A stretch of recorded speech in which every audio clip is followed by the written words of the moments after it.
Hello friend, welcome back to my channel. आज का word है आस्क। आस्क आस्क का हिंदी में अर्थ होता है पूछना, प्रश्न करना, अनुरोध करना, मांगना।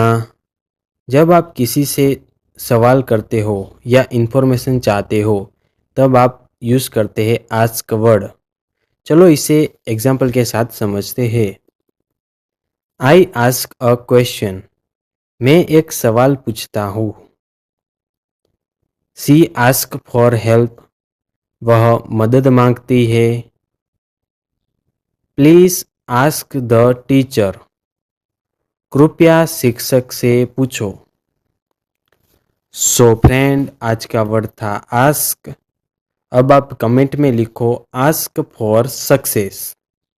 सो मिलते हैं नेक्स्ट वीडियो के साथ। चैनल को लाइक करें, शेयर करें, सब्सक्राइब करें। धन्यवाद।